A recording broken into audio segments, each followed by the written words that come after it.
সংগঠন যে গুপ্ত রাজনীতি চালু রেখেছে, যেখানে আমরা অধিকাংশ ক্যাম্পাসে জানতে পারলাম কোনো জায়গায় 2 সদস্য বিশিষ্ট কমিটি, কোনো জায়গায় 5 সদস্য বিশিষ্ট কমিটি, কিন্তু 1.5 বছর যাবত এখানে মব হয়েছে। তাহলে এই মবগুলো কারা করলো?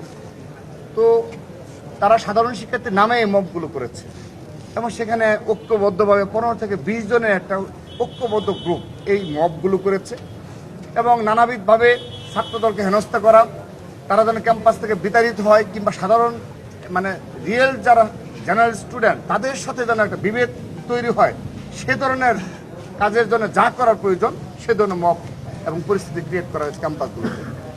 সে কারণে সকল শিক্ষা প্রতিষ্ঠান থেকে আমাদের দাবি এসেছে যে এই গুপ্ত রাজনীতি যদি বাংলাদেশে চলমান থাকে তাহলে এই সংকট নিরসন হবে না। দ্বিতীয়ত, সোশ্যাল মিডিয়ার যে অব্যাহত প্রপাগান্ডা, এবং সেখানে অবশ্যই আমরা অকপটে স্বীকার করব যে আমাদেরও বেশ কিছু নেতাকর্মী রয়েছে যারা প্রতি উত্তরে এই যে ধারাবাহিক প্রপাগান্ডা অব্যাহত মাসের পর মাস যে মিথ্যাচার প্রপাগান্ডা চলছে, তখন কাউন্টার হিসাবে তারাও অবশ্যই এখানে বেশ কিছু আইডি থেকে তারাও কিন্তু স্বাভাবিকভাবেই আমাদের কাঙ্ক্ষিত যে আচরণ সেগুলো করে নিই। আমরা তাদেরকে সতর্ক করেছি যে যতই প্রপাগান্ডা হোক না কেন, ষড়যন্ত্র হোক না কেন, কোনো ষড়যন্ত্রের ফাঁদে পা দেওয়া যাবে না।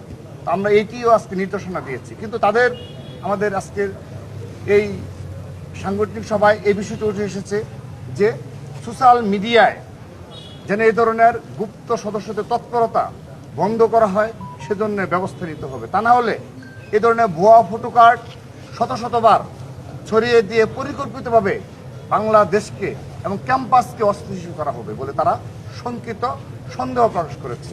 কিন্তু আমরা বলেছি যত যাই হোক ক্যাম্পাসকে সাধারণ শিক্ষার্থীদের পাশে থাকার জন্য যা করণীয় তাই করতে হবে। কোনোভাবেই কোনো ক্যাম্পাস যেন অস্থিতিশীল না হয় সেজন্য আমরা সর্বোচ্চ ধৈর্য এবং সংযম প্রদর্শন করব। ইসলামী ছাত্র শিবিরকে আহ্বান জানাচ্ছি, দয়া করে আপনারা আমাদের এই নিবেদন বারবার অনুরোধ করছে আপনাদের যে গুপ্ত রাজনীতি থেকে বের হয়ে আসুন। ক্যাম্পাসে আপনাদের নেতাকর্মী তারা যদি মব করতে চায় প্রকাশ্যে মব করতে হবে। তারা যদি দেয়াল লিখে, আপনার ছাত্র শিবির হিসেবে দেয়াল লিখবেন। আপনারা যদি সোশ্যাল মিডিয়ায় কোনো ক্যাম্পাসে ছাত্র দলের গঠনমূলক সমালোচনা হোক কিংবা অহেতুক সমালোচনা হোক করবেন, সেটাও আপনি আপনার সদস্য অনুযায়ী করুন। কিন্তু এগুলো না করে আপনারা গুপ্ত অবস্থায় যা ইচ্ছে তাই বলে যাবেন, যেভাবে ইচ্ছে ঐক্যবদ্ধভাবে মব করবেন, তারপর সোশ্যাল মিডিয়া প্রপাগান্ডা ছড়িয়ে একটি অস্থিতিশীল ক্যাম্পাস তৈরি করবেন। দয়া করে এই প্রক্রিয়া থেকে বের হয়ে আসুন। আপনাদেরও কোনো লাভ হবে না, আপনাদেরও অনেক ভবিষ্যতে